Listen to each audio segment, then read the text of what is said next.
Bonjour. Good morning and welcome.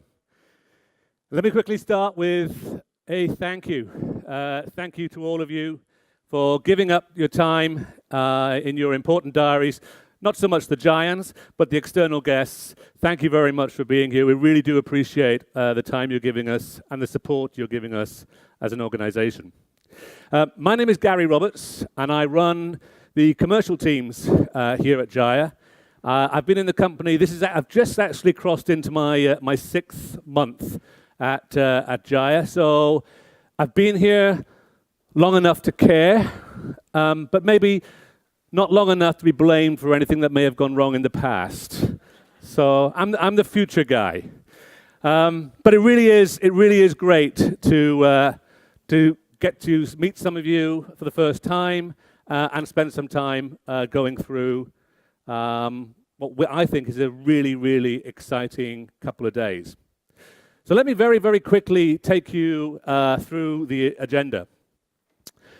We kick off with an external guest, an entrepreneur, and somebody who really knows the digital transformation space. And we start off with a gentleman called Gilles Babinet, and Gilles will be up any minute. And then, I'm delighted to say then, we'll welcome up on stage the relatively new Chief Executive of Jahia, Michael Tupanian. Michael will come on and he'll talk about the focus on simplicity and where we're taking the organization as part of the wider understanding of where the industries are going. After Michael, we talk about a real case study.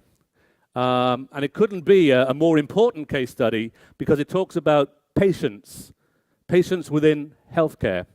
And Metin will come up and he will take us through a really exciting case study. After that, we hear a lot about customer experience. And what we've got then is two people who specialize in customer experience. And they've worked with some big brands. They've worked with us here at Jahia, and they've come up, and it's quite an interactive session. It's after the break, so you'll have had your coffee, so you'll be feeling all pumped up, and we've got Olivia and Marcus who will take us through a really exciting opportunity around customer experience. And then we have lunch. Lunch is out the back, and in terms of also at lunch, we have the opportunity to go and see the pods that we have set up. And this is an opportunity for you to talk to the giants who will be able to help you with any technical issues, any business issues, any case study issues. So a great opportunity. Call it free consultancy, if you like. And they're dotted around the upstairs of the building. During this time, by the way, we take a split after the break where the business stream will stay in here in the plenary room, and the technical group, normally we send the technical group down to the basement where there's no natural light. They're normally happy. We have actually given them a barge on the river, so I think the technical guys have actually won. So the technical group will go down there and hear some very technical messages. And then we meet a guy called Lars Pedersen. I've known Lars for about 4 or 5 years now. And Lars will talk very specifically about personalization and headless and content as a service.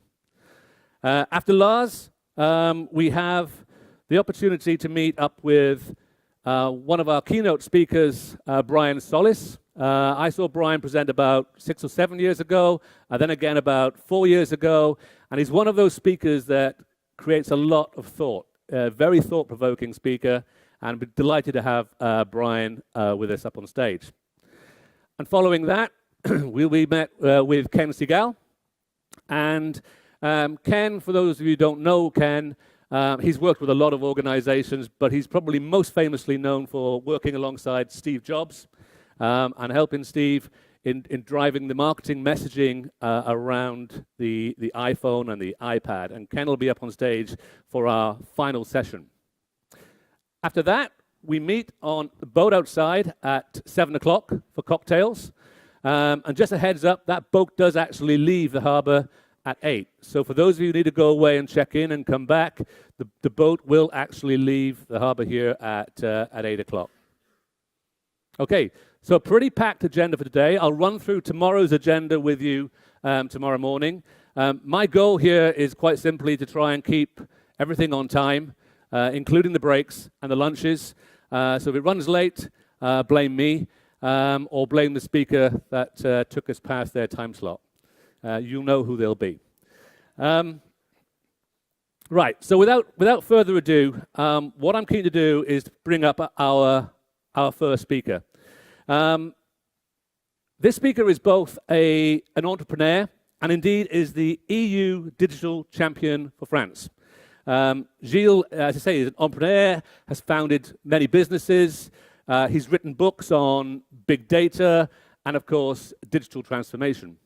So to kick off our event, please welcome our first external guest, Gilles Babinet.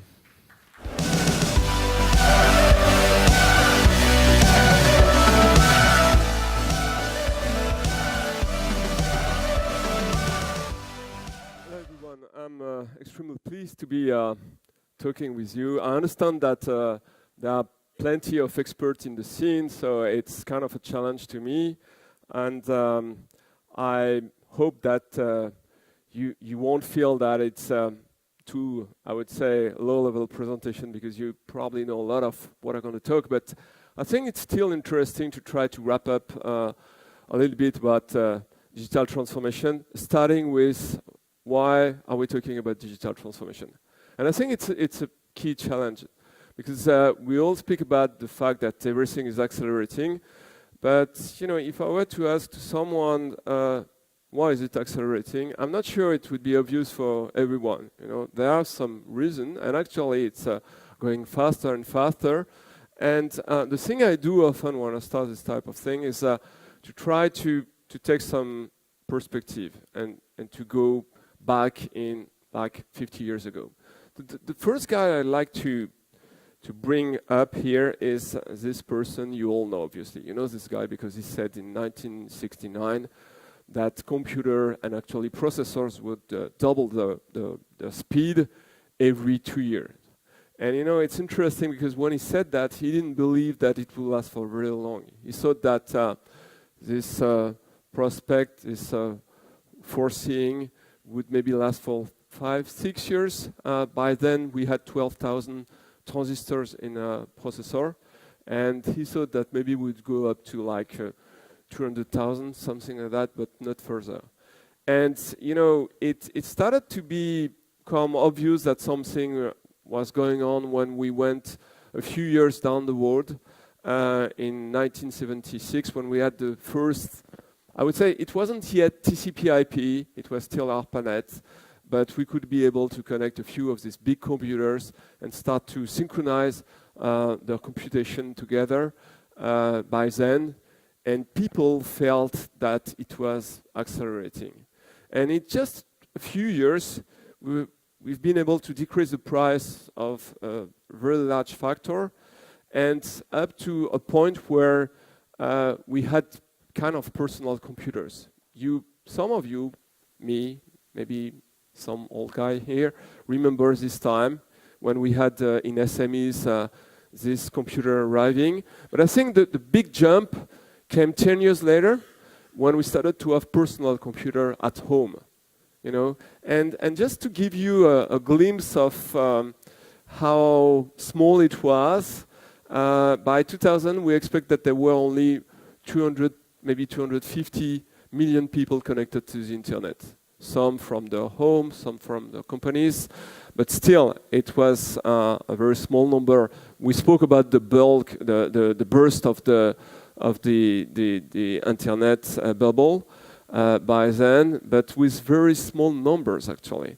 And to get into big numbers, we had to wait another 10 years, you know. And this revolution, see the smartphone one, drove, a mass revolution. By 2010, we thought that there were probably 1.2 billion people connected to the internet. And I think probably more impressive enough is the fact that in this computer, actually, because it's a computer, you have more power calculation than all the computers that existed in the United States in 1970. You know, so think about all these enormous data warehouse, enormous computers, and this is more powerful. So that's a good illustration of, I would say, a kind of acceleration. And it's not stopping there. You know, we believe that the Moore's law has ended by 2016, so 2 years ago. But still, the price is still going down and down and down. And if you would go in any developing country, you would be able to buy this type of phones, which are, I would say, quite similar to maybe iPhone 4, you know. And you see the price is like getting to nothing. It's comparable to the price you would buy feature phones in 2000. You know, so that's not only the Moore's law, but also the automation of the production system of processors and things like that. And by 2025, what we expect is more or less this. Everybody is going to be connected to TCP/IP, because today everybody's connected to telecommunications, and more or less you have 8.5 billion subscribers. We don't have 8.5 billion inhabitants on this planet, but some of you have several subscriptions. And therefore, we expect that progressively we're going to turn this feature phone into smartphones, and therefore connecting all these people to TCP/IP. But on top of that, you're going to have 100 billion IoT devices connected to the internet, kind of permanently connected to the internet in all the field. Probably domestic IoT would represent less than 10% of this, maybe 6 to 8%. So it's the bulk of it's going to be in the industry, supply chains, services in general. So it's something we don't even realize how strong it's going to be. So that's probably the first big trend. You know, the guy who drove this didn't imagine that it would become that strong. And probably we're going to have breakthrough innovation in the calculation thing and all these processing tools like quantum computers. It might happen, you know, it's going to be commercialized starting next year. And we really have no idea how good it can be. You know, all this is a breakthrough, and it's different from the past in the sense that in the first and the second industrial revolution, what we did is mostly powerful machine, like energy, you know, driving things. And this is more about, as you all know, information.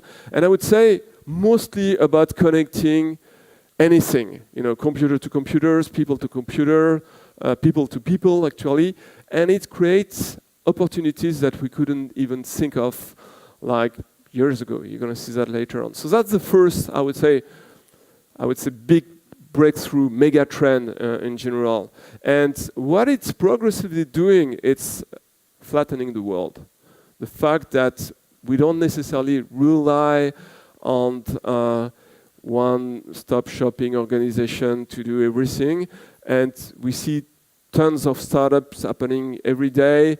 And these startups create opportunities for any segment of the population in any country.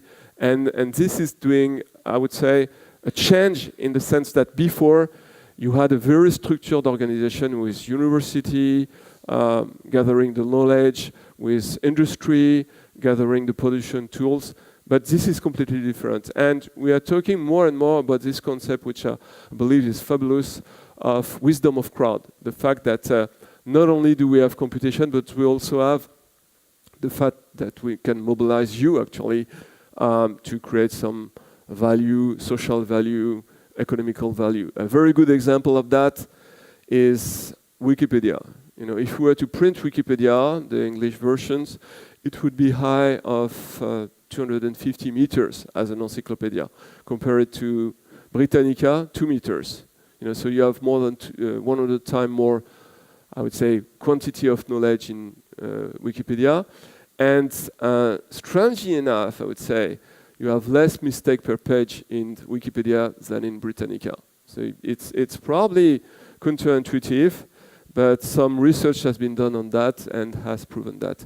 And I think that you're going to see that later on in my presentation, but there are plenty of spaces which are more and more flattening the world. Not even talking about the technology in itself, like blockchain technology, which allows us to create more decentralized services. That could be a new era versus the big platform, the GAFA, Google, Amazon, Facebook, Apple, that's been really dominating this world so far. So I think that Moore's law, flattening of the world, and lastly, data are the key trends. So data, you're all expert about data, and you would think, so that's very much tied to the Moore's law. But actually, in the data space, we had very strong breakthrough as well. Imagine that you are in, let's say, 1995, and you are the curator of the Louvre. You have 2 million portraits you would like to try to order. I would say you would like to database this portrait. It would be extremely difficult. You would have to build up an entire IT system just to do that, meaning software and hardware.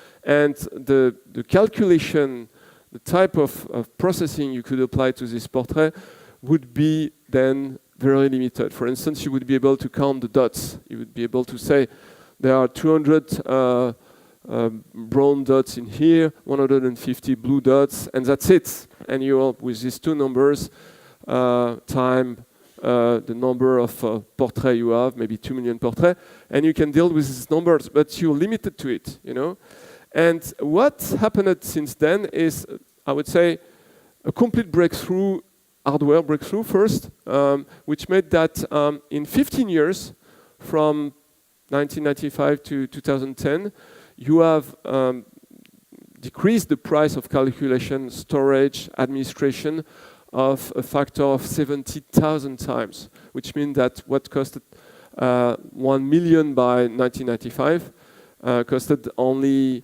15 euros in 2010. So you have much more space you can store, you can do in memory, and what you can do is also, thanks to new algorithms that's been created by 2005, you can address this image in a very different manner, meaning that you are not limited in terms of what you can ask to this image. You can ask about whether there are contrast, whether there are emotion, whatever you can find as dimension in this image, you can ask for, And this is the layer of what we call machine learning. You're going to be able to have an infrastructure on which you can put some new computation system, such as deep learning, for instance, and it has completely unfrozen what we call the AI winter, as you know it. So I think that these are probably the reason why we're seeing and foreseeing an acceleration. The Moore's law has ended, but on the other hand, we had new structures of society organization, and we have made some very strong breakthrough in terms of the way we understand deep learning in general, and we have created the infrastructure to completely wind up this new thing. And I think that this type of things, autonomous cars, would not have been possible just with the Moore's law. We had to add new concepts such as gathering, landscape, being able to learn, being able to have scenarios, and this needs a complete new organization of the information as we know it. But it's not only that, it has created other breakthroughs, but which are so obvious, I would say, so violent that we don't even think about it. Think about the business model of some very big players, like freemium business model. This didn't happen when most of you did your MBA or engineering schools. We didn't think about the fact that the information was so cheap that we would be able to bring AI, storage, messaging, mapping, all this stuff for free to people. You know, and if you think about some very large companies such as Google, they're providing this mostly for free to you, and they have still an EBITDA which is stunning, which is more than 40% even today. And not only that, but it has created a complete open world. You know, so Richard Stallman, this guy, he has launched, I would say, a trend which is extremely powerful still today. He has created Linux, 1992, I believe, 1996, sorry, and Linux is now powering 91% of the servers in this world. You know, you have plenty of Linux in your cell phone because all you who have an Android device is you are using Linux as well. So it's strong, it's powerful, it's secure, it's much more, I would say, reliable than the commercial version of the operating systems. And this trend is also contaminating other areas. I was talking about artificial intelligence, and you know, if you talk to this guy, which I did, Yann Lequin, he's heading the teams of artificial intelligence research at Facebook. What he says is that from research, he's turned himself into travel agency business. So why is that? Because before, what he was doing is trying to find the new algorithm and discover what would be the future of AI, which he did brilliantly in the past. You know, he invented the neural network, a new form of neural network. But you know what he does is on platforms such as TensorFlow, for instance, you have like 250,000 people who have some interest for artificial intelligence, and he's just picking up the best brain, the best people, inviting them to conferences to show their research. And he says it's much more faster to do that than anything I've known before. Like working with the best team, my team, is not as efficient as doing that. You know, so the flattening of the world has some strange expressions in general, and some which are even more powerful than that. Think about Github. Who knows Github in here? Okay, good. Better than in some scene, huh? It's so I don't know if you are familiar with the metrics behind GitHub, but GitHub, it's let's say 30 million coders, probably around 55 million projects, of which 93% are open, shared with everyone, which represents an average of, we believe, in between 400 billion and 600 billion code lines. All this for free, all this accessible to anyone. Your apps are full of GitHub. You know, you have GitHubs everywhere. If you took a Ford car to come in here, most of the software is released on GitHub and so on. You know, Otis Lyft, same thing as well. You know, so that's something we couldn't think of, you know, just year before. And it has created a new paradigm which we have to deal with. Actually, these paradigms, we don't even learn them yet in business schools. You know, we're still stuck with the 4P rules, the marketers and things like that. So we need to move on fast, not to stay in the past and in the previous rules. What are these previous rules? It's more or less this. You know, so this is a, you call it a battle landscape or a military scene. But the reason why I've put this picture here is I believe it's very much tied to where we stand. You know, because when we started to have the first industrial revolution and we wanted to organize the big factories, mostly in the north, in the south of Manchester, we had to deal with large organizations, and we had no experience of that. The only large organization we knew of was the army. And we took all productive organizations and we applied to this organization the military model, you know, meaning hierarchy, silos, and commandment in general. And it worked pretty well. It worked very well. You know, all organizations, with very little exceptions, are run with this model. When we entered the second industrial revolution, we needed to have more skilled workers, so we created mandatory schools. And at first, it's interesting, because if you read, for instance, Max Weber, he counts that very well.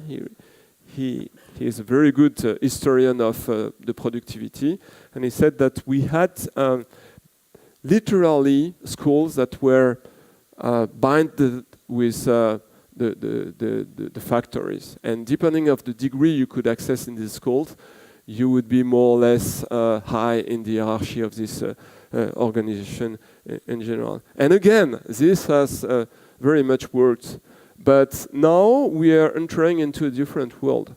Some call it an anthropological shock, you know. And why is that? Because if you take some millennium people who are, let's say, 16 today, and you use this wonderful new scan system, you know, device that can see real time in your brain, what you would see is that they don't organize the brain the same way you do. You know, it's strange, and it's the first time we believe it has happened in probably centuries, and it's thanks to the digitalization of the world, because they know that they don't need as much memory as you do. You know, they can rely on the internet to grab information. But what they better than you actually is to have location memory, to know where the knowledge is. They have knowledge is organized in almost a geographical way. You remember what you know in the same way that you remember where it is, you know, where it is in your brain as where it is in anywhere on Earth. You know, and you know, it's interesting because we tried to understand what is going on, and we did an interesting game. We took people who were actually millennium, and we confronted these people to people of 40 and more on this game, you know, World of Warcraft. We pay attention, we made sure that none had ever played to this game, and we organized battles. And actually, it never happened that the older group won.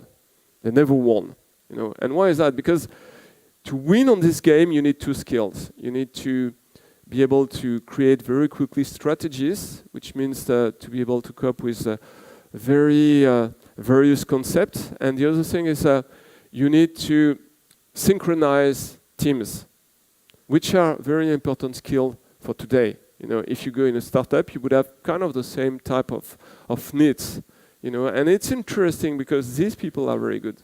And why am I telling you this? I'm telling you this because there was some interesting research that's been done on the unicorns and decacorns, all these wonderful companies, startups that are worth more than $1 billion. And they wanted to know what is the most common factor in between the founders of these companies. And so one could expect that the most common factor is that they came from Ivy Leagues, for instance, schools, or they had the engineering degrees or things like that. But actually, this came very high, but what came even higher, and which is very surprising, is that what is dominant from these founders is that they either dropped out school, like Steve Jobs did, or Bill Gates, for instance, but they went very frequently into what we call alternative schools. You know, like this school from, can't remember her name, Madame Montessori. Yeah, that's it. So that's the most common factor, the most important one. And you know, if you take the founder of the GAFA, Google, Amazon, Facebook, Apple, it's exactly the same thing. You know, so I think it's important to have all this notion in mind before entering into what I would call the digital company and to go really in detail into what we call digital transformation for large companies. So the key word to me is platform. You know, I like the word platform because it's a technical word. API, data lake, all this stuff, and so on. You well know. But it's also a new type of organization. You go from silo and vertical towards something which is much more horizontal, much more group-based, and which tends to end the notion of silos in general. So this was possible thanks to the digitalization. The fact that we had new tools, mostly 3 of them, analytics, chats, the fact that you could interact with people easily, and project sharing that were easily to distribute through the cloud. And I think that by doing that, we have completely changed the way the best organizations are working. This is a traditional organization. So you have hierarchy, you have command and control, you have IT system which are mostly independent from one from the other. And we started to change that by putting some agility in the IT team. But if you really look at the best companies, the ones who are probably the most efficient in the startup era, you would have probably more or less this. You would have much more IT system synchronizing the people. You would still have organization and hierarchy, but it's much more based on group-based actually, and the notion of agility in general. And this is extremely powerful. This is very powerful because it allows to bring in much more breakthrough innovation. You can do like progressive design, you can bring in build to fail, and it works not only in startup, but anywhere. Think about a company like this, like the one who did this great engine, GE. They took 17,000 engineers, and they have organized these people in an agile mode. And what they got as a result is that they delivered this engine a year in advance with a feature set that were probably much above anything they expected before. So that's the proof that we can apply this to, I would say, banks, industry, any field actually. What I can see is that it could work in any places. And the reason why it's not optional, you can't skip it, is that we are basically changing era from, I would say, an era where the innovation cycles were slow. And given that we are all interconnected, they are fastening big time. And you can very quickly see a business being disintermediated by players that come from the other side of the earth. So which is why whatever the type of business you are dealing with, you need to adopt not only these technologies, but also this management model, this governance model, this innovation production models. And in terms of innovation, there are plenty of mistakes to be done. For instance, a very good one is basically that one. You take a normal organization and you would put the innovation right in the middle of the traditional organization. What you would have is that everybody would be disturbed by this new breakthrough innovation and will try to kill it. It's normal. You see a new business which is more efficient than yours, you feel threatened, and you basically kill it, and you do it very well. So that's the way organizations mostly work. And the only way I've seen that works is basically to take a team which has the innovation principle at core and to create an independent space for this team. You let them grow the innovation up to the point where it's become so big that it cannot really be threatened. And it could be, any type of innovation. And once you're there, you basically bring your traditional team along. You try to, I would say, make them deal with the innovation team. You bring innovation back in the company, and you progressively transform your innovation model. So that's, I come in several organizations. It's always the same story. They've tried, it didn't work, and they want to do it again in another manner. Other key aspect, is UX. We don't speak about UX enough in traditional companies. We speak about silos, about responsibilities. You need to think about UX. Think about, let's say, you're in a bank and you like to do, I would say, real estate credit, for instance. You would try to, enhance the quality of what you do, but the real thing is you're part of a very big experience, which bring all this in the experience. And I think the future of startups, and probably thanks to AI, will be to be able to deal with moving, classifieds, like paperwork, all this stuff that you do when you move with one unified organization. So that's the experience I'm talking about. And we are obviously not there yet. So quickly, 4 key advices I'd like to address about digital transformation. The first thing is you don't transform anything if you don't have a management which is completely on board. Because it's so difficult, it's so challenging, and you would have to take some decisions which are so hard, especially in terms of de-siloization of your organization, that you need to have the management on board. The second thing is that it's not a matter of technology. Forget technology. Technology, it's great, but the first thing you would have to deal with is HR. It's people. It's human resource in general. You have to detect talent in your organization. If you have a large organization, you don't know where the talents are. Mostly not in IT. You would find in the shadow IT the best programmers, for instance. You have to have a brand which is appealing to young generation, to coders, and that's difficult, especially for very traditional companies. And you have to be able to cope with innovation. You have to bring in new blood and to be able to bring new technologies with learning systems which are extremely efficient. That's 3 big challenges for organization.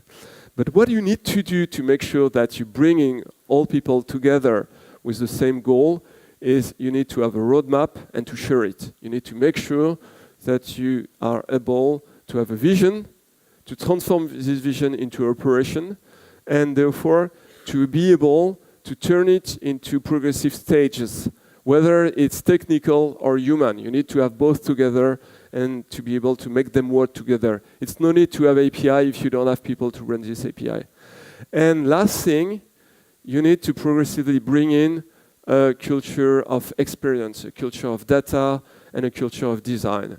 So that's the 4th thing I would recommend any management to really focus on to make sure they are able to transform as an organization. You have to keep in mind the risk as well. The risk of obviously not taking care of the privacy of people. This is becoming higher and higher. It's not about the legal stuff like GDPR. It's about taking care of people. And also the cyber risk as well.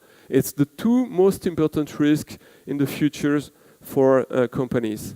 And as a conclusion, I would say that if you want to make sure that you have transformed your business, you need to look at your business model.